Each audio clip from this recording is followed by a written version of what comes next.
2.5 minutes. Unless Ed talks too much. My son voted. Big amount of money right there. I got the Gettysburg Address now. Yeah, he's ready to rock and My roll. son wrote me We're in for testing it out, see something how it works. random. See, make it pick up a lot. Took a picture of it. If you win, you get I may have some responsibility. like a district judge or something. I think it was I registered. was 3. Oh. I had the. I could have written you in for something better than that. No, that doesn't mean it's on remotely fun. I need to talk. Mine's gonna be like jacked up.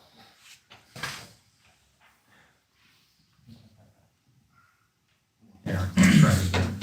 Oh, cool. It's matching to real time.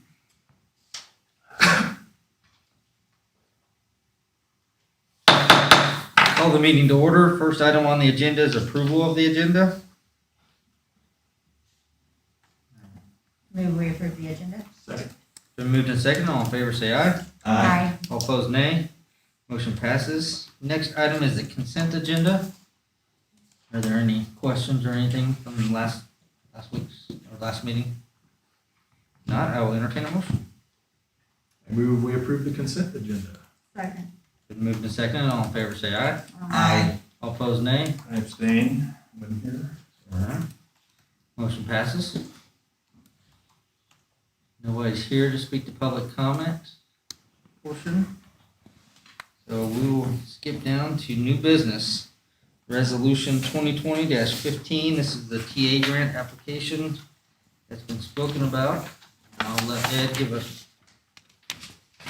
Mayor and Council, good evening.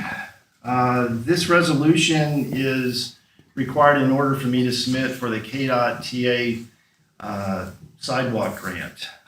This resolution talks about, as part of the whereases with the resolution, the eligible amount that we're applying for, $775,000. Part of that would be the city needs to pay 20% of that. KDOT would pay the remaining 80%. And after the project is completed, the city would take care of the maintenance and operation of the projects during its totality. This resolution is necessary for me to submit it for the Baldwin City Sidewalk Grant Project. This is a 5-foot sidewalk to be constructed on 11th Street from Highway 56 on the western side, south to High Street. High Street on the north side from 4th to 2nd Street. 2nd Street from Fremont on the east side all the way to Highway 56, and Quail Street on the north side from the middle school to 6th Street. That would include the entire project. I've broken it up into 2 phases. That was a recommendation from KDOT. That doesn't mean necessarily that they will just fund phase 1, but it gives us a better option for us to do that. They may fund it in its entirety. With that, I'll answer. Part of the application, I provided for you the flyer and the summary of the social media results that we've had for it. I personally went and knocked on every door except 2 along the route. I was able to speak to roughly about 25% of the people. Overall, it was a very favorable conversations. There was a couple of oppositions, which you would expect. Any of the properties that I did not speak to them personally, we sent out flyers, and I know that they've received those because I've received about 8 calls for that. So overall, it's been viewed, I think, very favorably. I have 9 letters of support, and I recommend that you approve that so we could submit it by the end of the week. Any questions for Ed? So our minimum participation is $155K based on the estimate. There's additional money with that, Scott. Actually, ours, I think it comes like 236. There's eligible money, and then there's engineering and construction ones that are not part of the project. So based on the total amount, I think of $831,000, the city's portion would be roughly about $261,000 if it was completely funded for the entire phase, for all 2 phases.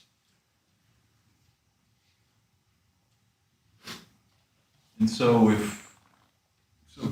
help me again on the grant process. So if we get less than the full amount, do we just scale our portion percentage proportionally? Do we have the ability to say no thanks, come back? I mean, what are the ramifications of applying for the grant and being able to change our mind? Is one of the whereases is that you have made a decision to apply for it for its full amount. If they come back with a lesser phase, I think you're still under that same obligation. But that being said, I don't know.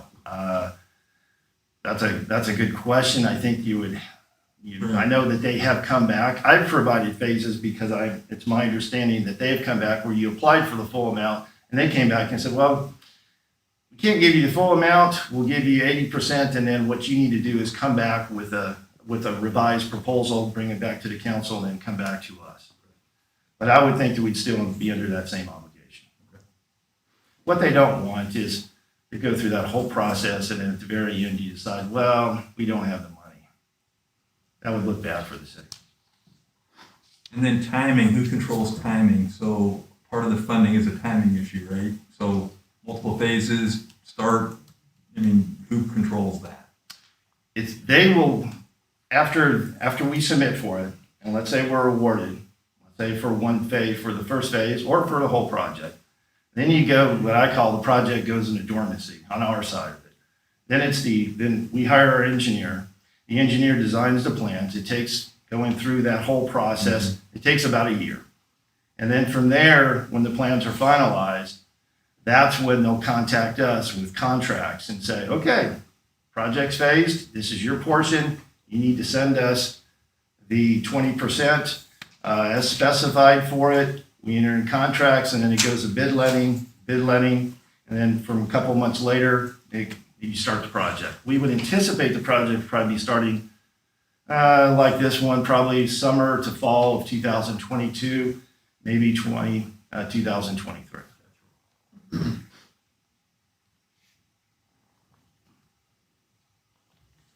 Any other questions for Ed? Thank you, Ed. Any other council discussion? Only other question I'd have or discussion point is, and we've been through this once with the other, phase of this, do we feel comfortable that we've had enough notification and opportunity for citizens to weigh in on this? We did have a public forum, and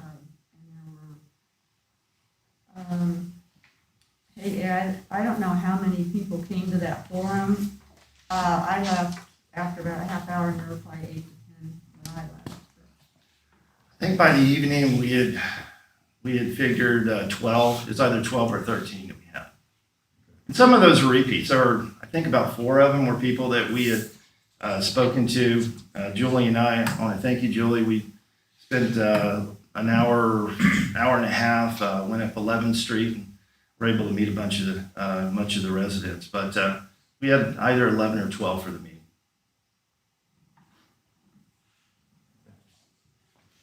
That's the only one. Right.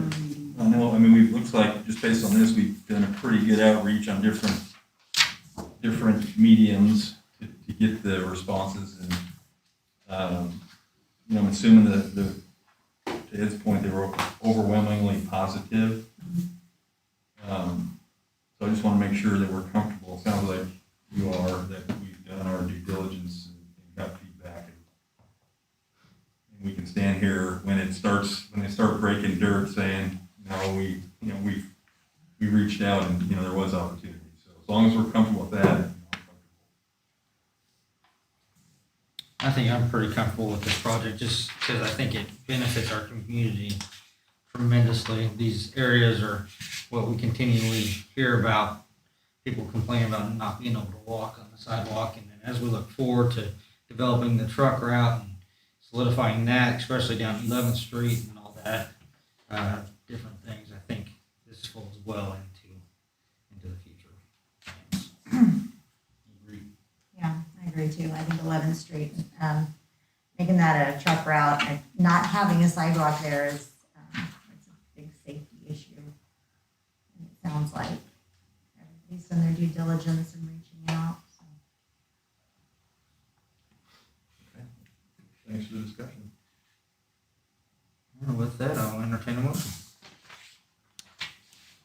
that we approve resolution 2020-15 for the TA grant. I second it. Been moved and seconded. All in favor, say aye. Aye. All opposed, nay. Motion passes. Next item, I'll be recusing myself. Councilman Kramer, take over. So the next item under new business is ordinance 1426 rezone. Ed? This is a rezone petition from Cluster Preservation, which is the Douglas County designation to single-family residential, R-1B. The subject property is owned by Casey Semino. It's 8.75 acres. If you recall, back in September, this came in front of you to be annexed into the city. The Planning Commission on October 13th heard the rezone petition. We had no public comments. It was a 5-0 recommended approval of the rezone. This rezone is consistent with the zoning around it to the west, north, and to the east. To the south is county property, and that is still cluster preservation. It is also consistent with the future land use map designation, which is basically the comprehensive plan zoning district for it, of single family. This particular zone would be consistent with it. This is a logical rezone, and staff would recommend approval. Okay.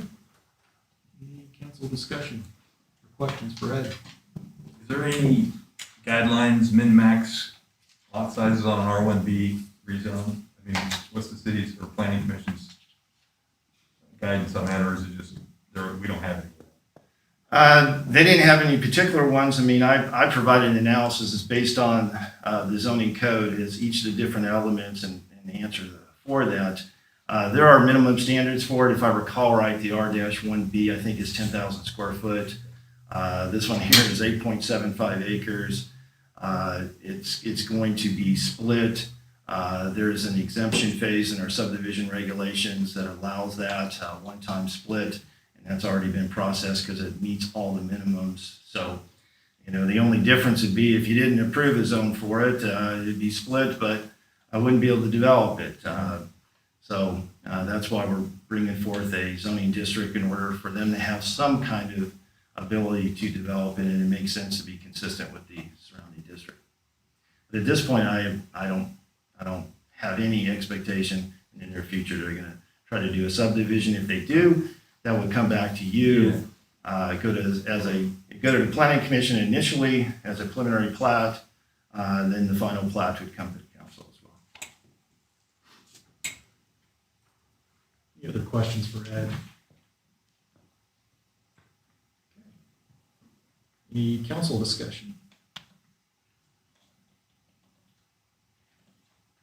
Is this roll call, Laura? Roll call vote, Venable, Aye. Pitts, Aye. Kramer, Aye. Constant Enescu, Aye. Lordson. Aye. Do I say that part? Motion passes 5-0. Next item on the agenda is CDBG CV grant for Anno Agency. Laura, do you want to give a brief synopsis of this? I can.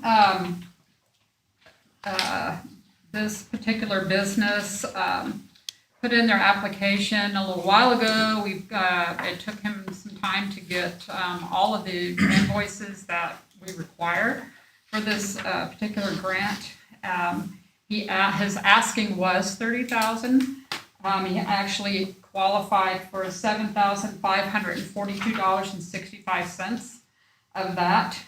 If he should come up with additional invoices, then they fill that, the requirement, then we would be able to afford him additional funds with the council's approval. If you approve this tonight, that is. With that, after this money is spent, we have $54,139.42 left to try to spend before December 30th. I have talked with Heritage Tractor, but I haven't gotten anything back. So. Any questions on that? Any further council discussion? All right, that's great. Hope we can get it all out. How much more did you say we have left? $54,139.42. I'm smiling. You can see. You gotta smile with your eyes. I know, it's like maybe winking will come back. I'm working on it. Wow. I'm continuing to ask businesses, I can only go so far with that. I can't fill it out for them, so. Right. Great job so far. Thank you. With that, I'll entertain a motion.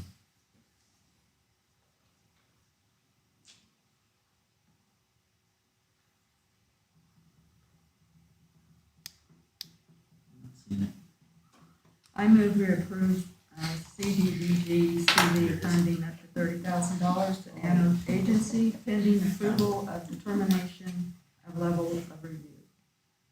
Second. I'll let you have it. It's been moved to second. All in favor, say aye. Aye. All opposed, nay. Motion passes. Next item is committee reports, budget and finance. Scott. Tori, I think you had the last one, didn't you? Or we didn't have one? We didn't have Yeah, one. So we didn't have one. Next meeting is Friday, 7:45, second floor, City Hall. Community development. Corey. Met on the 26th, had just a couple of items on there.